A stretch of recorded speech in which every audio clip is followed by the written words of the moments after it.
Hi everyone, it's Tom Panos here. I was just thinking about it. I've never interviewed Mat Steinwede, and today we've got him. Hi Matt. Hey Tom. How you going? Thanks mate. And I'm not saying it because he's here, it's on videotape so everyone can see it. Mat Steinwede to me is the best practicing real estate agent that can articulate what you've got to do, how you've got to do it, what you're thinking when you're doing it, of an agent that wants to write over $1 million, and his theories work for agents that want to go from $1 million to $2 million. He's written the numbers himself. And Matt, today what I wanted to focus on is the Mat Steinwede system, which has been around a while, is basically to me the blueprint that an agent can pick up and go from not knowing much about real estate to actually having a clearly defined roadmap and compass on writing the business. It's been around a while. It's not like a flash product that's here and goes, So Matt, it means that we're going to actually divulge a fair bit of what's in the system. Have it all. All right. So the first thing I want to talk about, Matt, is the system itself is on CDs, and there's a few templates and forms and letters. Yes. I want to start off with part number one of the whole real estate process. What does prospecting look like in the Mat Steinwede system? Well, I think whether it's the Mat Steinwede system or anything really, it's about having structure to your day. So prospecting it's a little bit like saving money. You know, like when you got $1,000 in your pocket, you start to think of things to buy. But the smart people take $800 and put it in the bank and spend $200. So prospecting to me is an investment in your listing future. So basically, you've got to have a bit of a roadmap every day on what you need to do to create the 10 listings for the month down the track, because it doesn't happen by accident. So, and I think a lot of real estate agents reactively step into every day and say, I hope I list a property today. Whereas me, I did 2 market opinions today, but both of them have been nurtured from years before. So the chances of me listing those are pretty high. So prospecting to me is a little bit like investing in your future. Okay, so that's interesting. You've listed 2 today. You've earned the right. Haven't listed them yet. I've been to both, but I will list them both. Okay, so you've gone to a presentation. You've earned the right for the presentation and hopefully signing them up over a long period of time. When did you first make contact with these people? One of them about a year ago, when I sold a property up the road. Didn't know the people, they rang me from that sale, but I've stayed on them really consistently. And I think this is the difference as well. When you have that, work forward type mentality where I don't sort of prospect for the business today, I prospect for the relationship today. So the one that I went to earlier, I rang her day before yesterday. They were away for 4 weeks just not long ago. I had it in my diary, ring her, and she said, can I ring you back? And I said, yeah. She rang me back like in about an hour, said, can you come out tomorrow? They were going to sign with an agent that she's known for a long time. But she said, funny enough, when you rang, it's just the right time. And the other agent's private treaty, blah, blah, blah, really relaxed approach. I'm like, auction, this is what we need to do, a bit of strategy. She said to me at the end, I'm so glad you rang me the other day because it just is the right thing for us, I think. So that's sort of like all of my business today, not all of it, but a lot of it is like that. So when I go to people's homes, I've sort of done all this work up front. It's a much more confident place to be. I don't have that anxiety around, gee, I hope they pick me, because I've done all this work before. Okay, so the key takeaway points I'm getting out of this, and at the end of this video I'm going to have a link showing you how to get more of it, but I'm going to try and give them some good bullet points along the way, Matt. You prospect to get contacts, to get relationships, not to get a listing. Okay. Number 2 is that the listing presentation has probably begun a long time before you walk into the house, because you've been building a relationship during the courting process anyway. The second one I went to today, like I just went straight into it with Chris. Now is the best time to sell. Like almost at the beginning, I didn't even really talk about too much else because she was just asking about the market, blah, blah, blah. But I've been looking after these people for 10 years. Yeah. So when Ray rang me, he said, oh, we're going to list, and we're going to list with you, Matt, so can you come out and talk to us? Yeah. It's such a nicer place to be.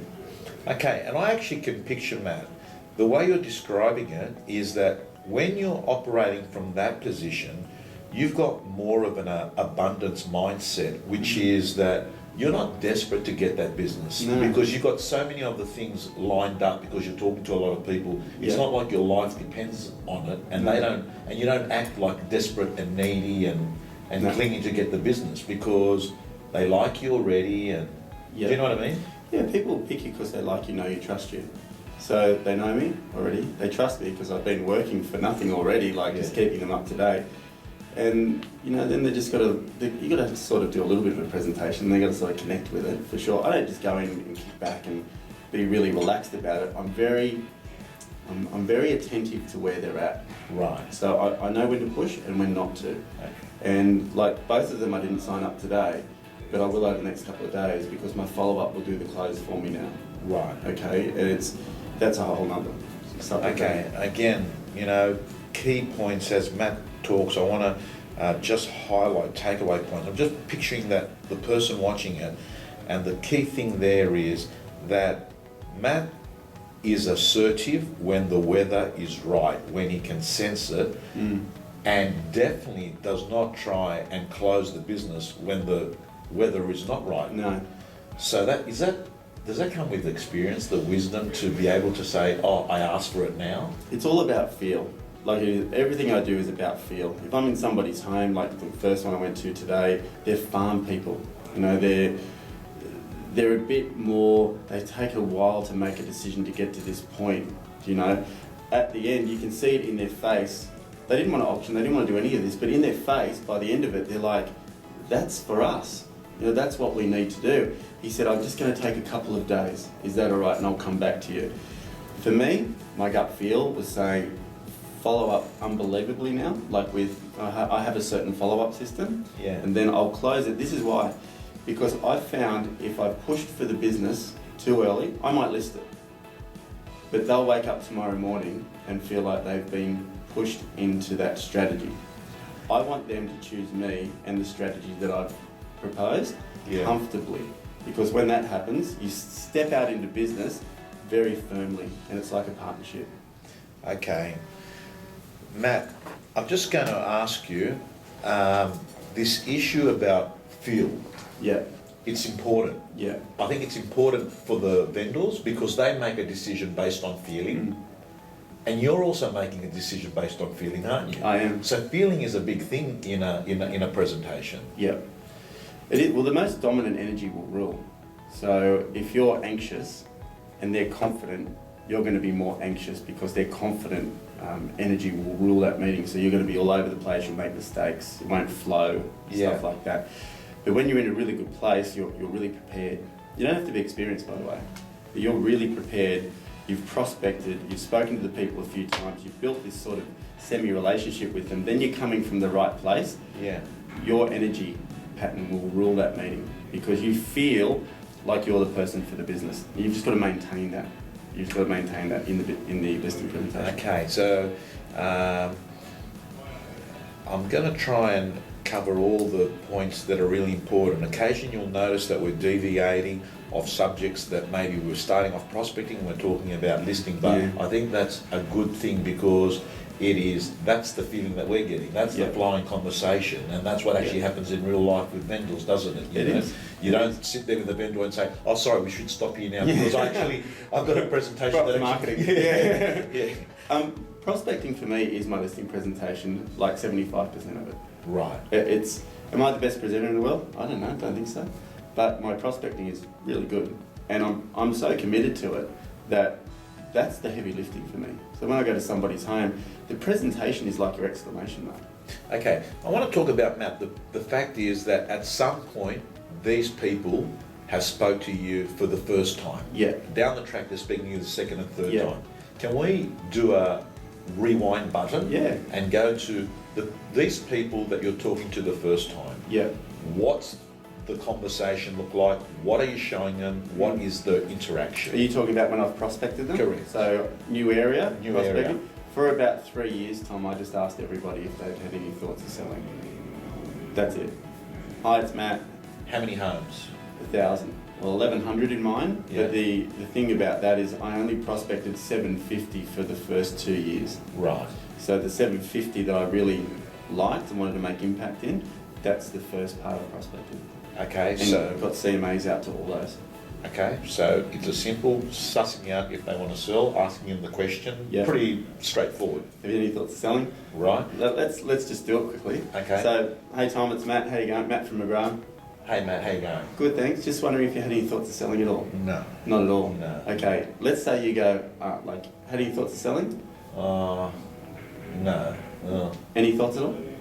No thoughts? Well, I would ask again. right. And I look for that little hesitation, Right. and they go, actually, maybe 6 months away. Bang, there's one for the hot list. Right. So they go into a special list? Yeah, a hot list. Yeah. A hot list is anyone in my core area that is looking to sell in the next 1 to maybe 1.5 years. Right. So some are 1 month, some are 1.5 years. But every time something happens, I ring those people. So whether it's me or anybody else that sells a property, I ring them and I ring them. I'll ring them every week. It doesn't matter because I'm just saying this sold down the road, this is just on the market. So they're getting warmer. So it's like I'm bubbling all around them. And I increase my rhythm around that hot list. Okay, so any elements or gut feel that they're selling at under 18 months, Yeah. they go, you capture them into a hot list, Yeah. and then basically your listing presentation begins with these people, doesn't it? It does. You're contacting them on new listings, just Yeah. sales, just constantly adding value to their lives. Definitely. By the phone, And I carry it with me. you carry that hot list with you. Yeah, carry it with me everywhere. And if I'm just sitting in the car, I'll look through the hot list and I'll just go by gut feel again. Is there anything I can tell any one of these people? Right. It's the most powerful thing you can do. Okay, I would envisage that just having the list with you is a top of mind awareness of what can I do to increase my chances today of getting closer to that person. Definitely. Yeah, and they really open up with you over a month or two or whatever. They really start to say, can you come over in 2 months' time? There is no other agent most of the time. You know, they may speak to someone and not let me know, but a lady called me yesterday who is on my hot list who I've never met. So I haven't met her yet. I only spoke to her on the phone, been on my hot list for about 4 months. She is getting closer. She rang me and said, Matt, I'm ready to go. 2 weeks' time, come over and list my house. I've never met the lady. You know, I can't help it, Matt. As you're talking, I love metaphors. I love, dumbing down a subject by using an example of something else. And I'm just picturing what you're doing is you're doing the equivalent of an athlete training.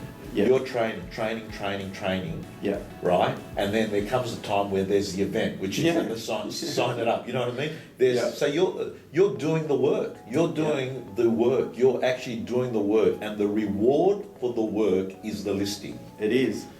You know, Tom, I was just sick of going to houses and just being like all the other agents. Like I would go to houses earlier on in my career and it'd be like, I hope they pick me. You know, you still get that when you really want a listing, but it's minimised. Like, I'd go there, I'd present, it'd be a bit awkward at the end because they don't want to sign yet and you want them to sign. And then it's like this waiting period of, I hope they ring me and tell me they want to go with me. I just didn't want to be like that anymore. Okay, so Matt, you're very clear in what you're saying. At the start, you will cold call. You will talk to people. You'll have to talk to people that don't know you. Yeah. But it doesn't have to be like that for your whole real estate career. No. You know, if you just picked 1,000 homes and just sat there and ranked every single one and asked that simple question, you would find a lot of potential leads for your hot list. Right. You would get 10. 6 months, 2 years, 1 year, whatever, put them on a hot list. And if you just narrowed your focus down to that, you're going to list property over time. And then you ring the area again. And it'll take you months to ring the area. Then ring the area again and ask them again. They forgot you asked not long ago. If you just constantly just did that, you'd list a lot of houses. Someone that's writing 150 grand Yeah. a year, Yeah. right? Which means that they're making 70 grand, 60 Yeah. grand. How much prospecting should they be doing? 3 hours a day. Okay, so Mat Steinwede, who I regard the best in the country at doing and talking about it, has said 3 hours a day, so that's 15 hours a week. Yeah, and that's not make a few calls, go get a sandwich, make a few calls, talk to your mates. That's focused calling. Right. OFI lists, cold calls, buyers, whatever, just call them. Okay. In terms of the capturing and the stay in touch strategy, is it something simple that you can outline? What in the Mat Steinwede system in 2013, what do you say this is what you should do? You should put them in put them in a database and then ring them up, and then do you write that you've spoken to them in your database, or do you sort of remember that stuff? And bit of everything. Right. Like I write a thank you card to every prospecting call. I still write them today. Right. You know, and if you don't, like 20 years later, I don't write a thank you card to every person because some of them know me really well, so you don't write them to them anymore. But every cold call, thank you card, and then any pipelines. So yeah, 5. Funny, pipelines to me is if I like a house and that person, they may not say that they're going to sell right now, but I want to list that house, I'll put them in my pipeline. so what's pipeline? Just every contact. no, well, sort of. It's like twice a year they're going to get something from me. So they're going to get something Christmas and Easter, and maybe something else that's a bit different. That's a bit more than the general area. Right. All right. And then the hot list, obviously, which I've just explained, and then the market opinion category gets something from me every 4 to 6 weeks. Okay. So essentially you're going to do 3 hours a day. You're going to get to know these people a lot more. You should go off and invest in a heap of thank you cards. Yeah. You write them, or someone writes I them? do. You do? Yeah, I find when you write it, you give it energy, and it's got your energy in there. Okay. Yeah. With a pen and nice Hopefully. Yeah, hopefully.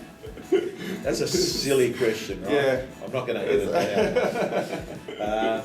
So it looks personal. Yeah. Right. Simple script. Thanks for taking the time to speak with me yesterday on the phone. Should you require any advice or help with your real estate needs in the future, be assured I'm always at your service. Same script I've had for 15 years. And out they go. Out they go. Hand delivered. And I hand deliver them. And the reason I do is you put it there, look at the house, go again. You start to really think about each house that you're dropping things off to. Right. I want to talk about the listing presentation. Yeah. Because at some point the conversation moves from just giving them information, and I was talking to some people today, and they said to me, do you remember the ABC, always be closing? I said, look, the ABC should be changed today to ABE, always be educating. Yeah, right? yeah. So you're always educating these people, and at some point, after adding all this value, just sold, this is what's just been listed, keeping you informed, the temperature's right, hey, Matt, like today, we want to talk to you. Let's have a chat about once you're inside the house, and we're talking about a home coming on the market in the next few weeks. Yeah. What's the listing presentation look like? Well, they ring in, Yeah. and then a pre-list kit is there within 30 minutes. It's just there, straight away. And we've got a pretty cool pre-list kit. So that impresses people. So if agents are, and I know this is old, like pre-list kit's old, but there's still agents that don't send them. So I send a questionnaire, even though I know them, and I also send a testimonial book and a little video thing. So that goes straight away. And the reason that is important is because you're showing your work ethic again. Like you're showing, like something turns up within, it's like a pizza. If a pizza turns up in 10 minutes and they guarantee within 30 minutes, you're like, cool, that was fast. Yeah. You know, it's already increased the experience. And I think everything that we do in real estate, we've got to remember it's about the experience. Yeah. So then I go to people's homes, I walk around for a minute, bit of small chat, tour, sit down, and I want to make sure that the temperature is right first. I don't just go straight into presenting. I want to ask more questions first, because I find when you ask questions, you set the tone of the meeting. What are some of the usual questions that are popping into your head right now that you seem to use a lot at a listing presentation? Yeah, have you sold a home before? Number one question. The reason I ask that is I want to get a sense of whether they like real estate, whether they don't, whether they've had a bad experience, whether they're going to judge me against an experience that they've had. Here's a good one. I said that yesterday to a beachfront property. I went there and I said, have you sold many properties before? He said, yeah, mate. Yep. I said, okay, cool. How was the experience? Yeah, all good. Right.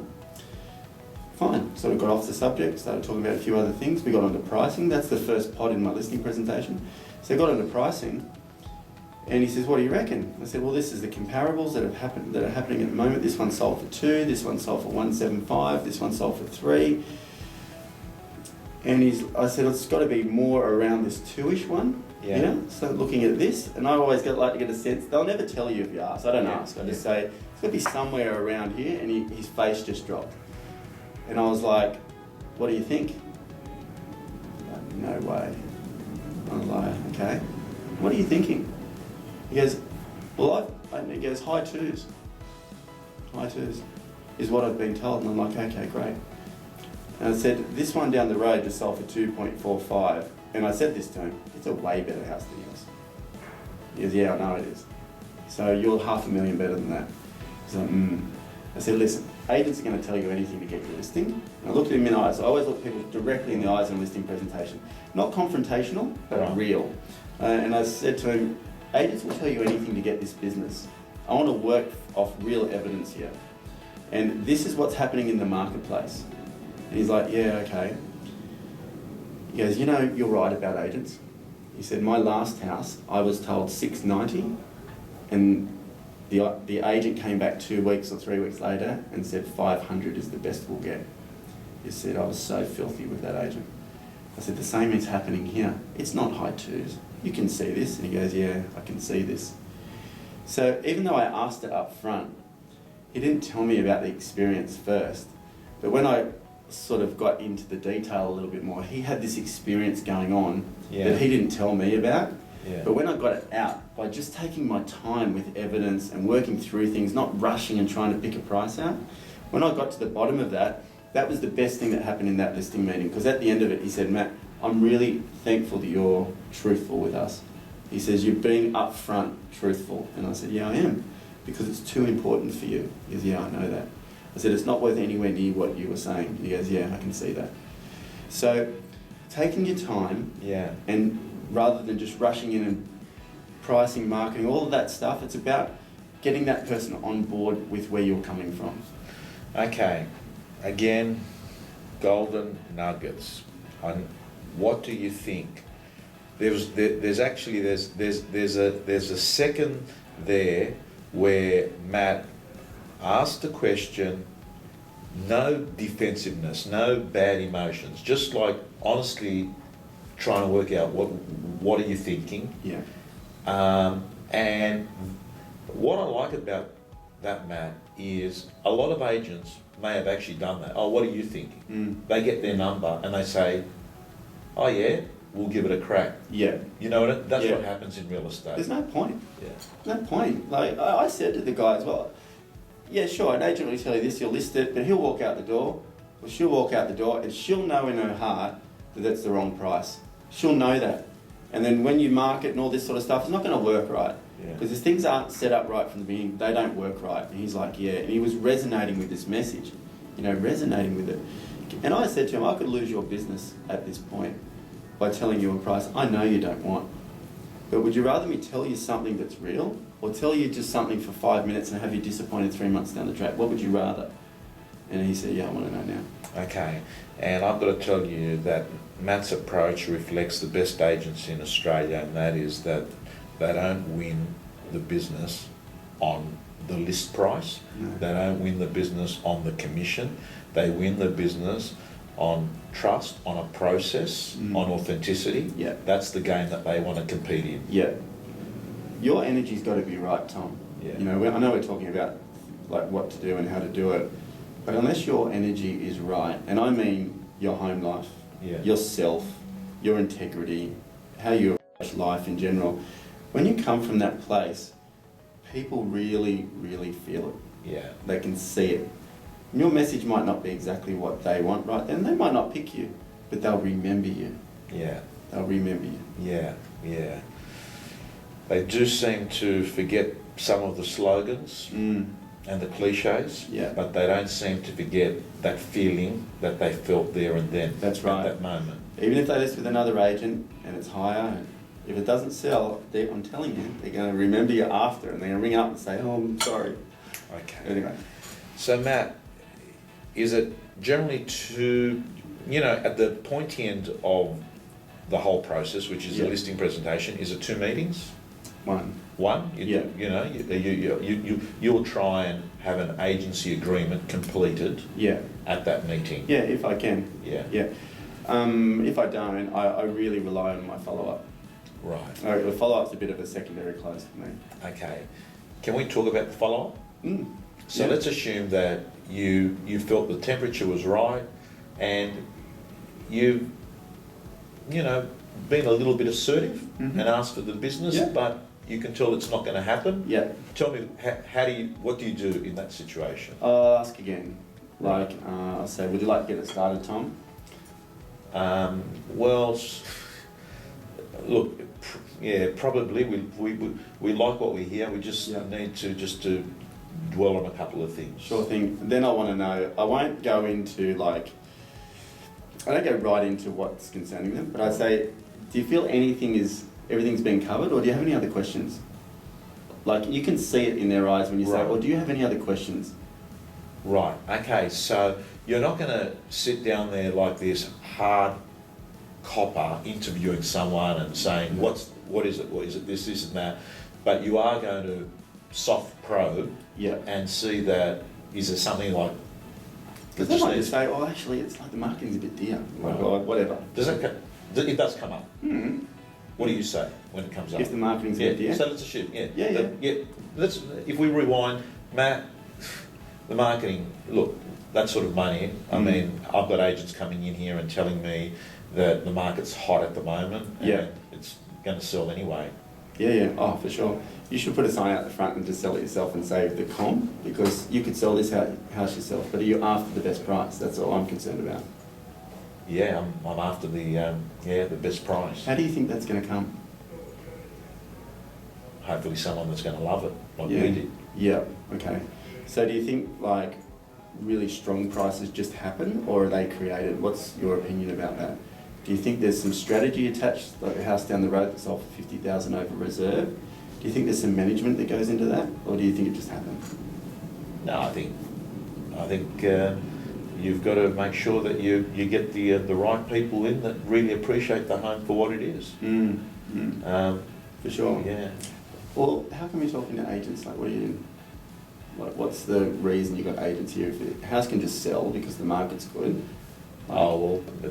Because you've got access to a lot more buyers, and you know the market, and I would assume that you've got plenty of buyers on your books, and you negotiate. Yeah, for sure. But is an agent's skill set important to you? We spoke about that during the listing presentation. Absolutely. Is that important to you? Absolutely. Can you negotiate the same? If you had a buyer here, do you think you could? No. No. Okay. It's not my. No. That's why I didn't go into real estate. Yep. So marketing's too dear for you right now? Yeah. Well, it seems like at the upper end, Yeah. Okay. How do you feel about myself as your agent? Oh, we've known each other now for a while, and I've narrowed it down to you. Yeah. If Okay. we sort this out. So my skill set's what you're after? Yeah. You think I can handle the outcome for you? Yeah. Yeah. What do you think marketing does? What's your opinion on marketing? Finds buyers, attracts people. Yeah. Okay. So it sounds like you're more internet focused, and the advertising's a bit much. Is that right? Yeah. Is that sort of what I'm feeling? Yeah. Yeah. So if that wasn't there, you'd get ready tonight, move ahead, meet your agent, away we go. If I could commit to getting an optimum result for you without all that, you're happy just to go ahead, yeah? Yeah. Okay. What if the internet doesn't work? What if the internet doesn't produce that buyer or buyers that we're hoping for? What do you want me to do then?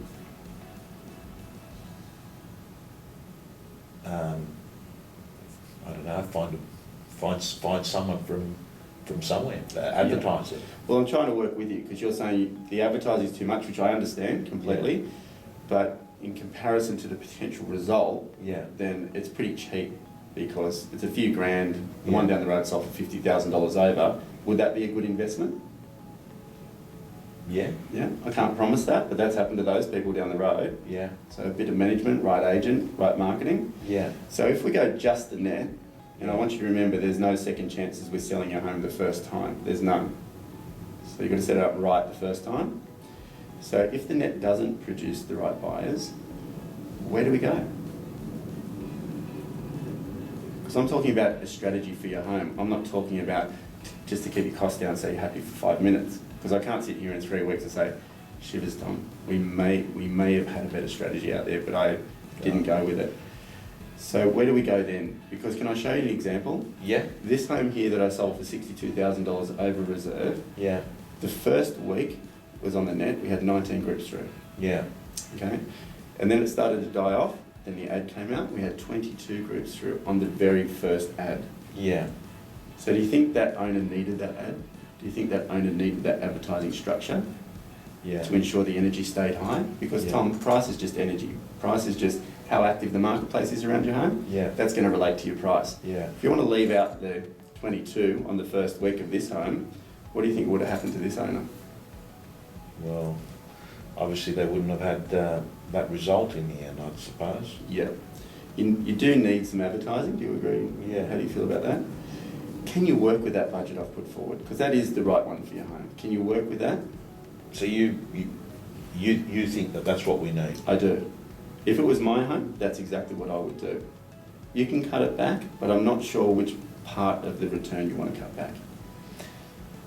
Okay, and I've got to tell you, Matt, and I'm off out of role play. Yeah. You know what I feel? I feel like if you've been working with me for a period of time, and I trust you, I'm agreeing with what you're saying. Because you've earned. I mean, I'm not sitting here judging you because I believe what you're saying. I'm basically have accepted that I'm going to be the passenger and you're going to be the driver because I have faith in you. Yeah, and all I want to know is, can people afford it? Like, can they afford it? Have they got the ability to do it? Yeah, because I don't want people doing anything that's going to stretch them and stress them. So if they can't, if they got $500 in the bank and the campaign's $5,000, then we've got to work with $500. We'll just use the internet, we'll go private treaty, do whatever we have to do.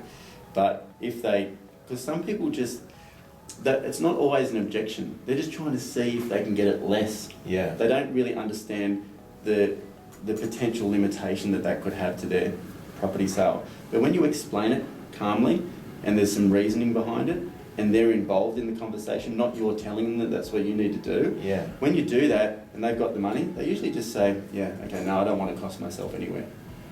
Yeah, and I think what I liked about that was you had me engaged in the process. You weren't telling me you must do this. You were telling me, look at these scenarios, look at what happened here, 50,000 more 2,000, and checking in with me to see where I'm at. Yeah.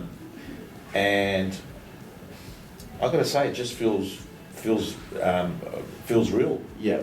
I think in real estate there's this thing that we've got to be salespeople. Like we've got to be these scripts and dialogues loaded. Like I use scripts and dialogues like then, but you can't sort of tell. Like it's just conversation and bits and pieces.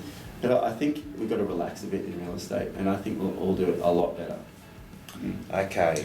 Follow up. We didn't do follow up. Yeah, so we didn't do follow up, but we got sidetracked there, and I can't help it. I get sidetracked because any opportunity, I think to myself that there's going to be something useful for someone to sell marketing. Yeah. I'm biased. Okay, I'm absolutely biased. Sorry, Matt. Let's talk about the staying in contact follow up after you haven't signed it up. Yeah. You're walking outside the door. Yeah. See you later. Yeah. What happens next?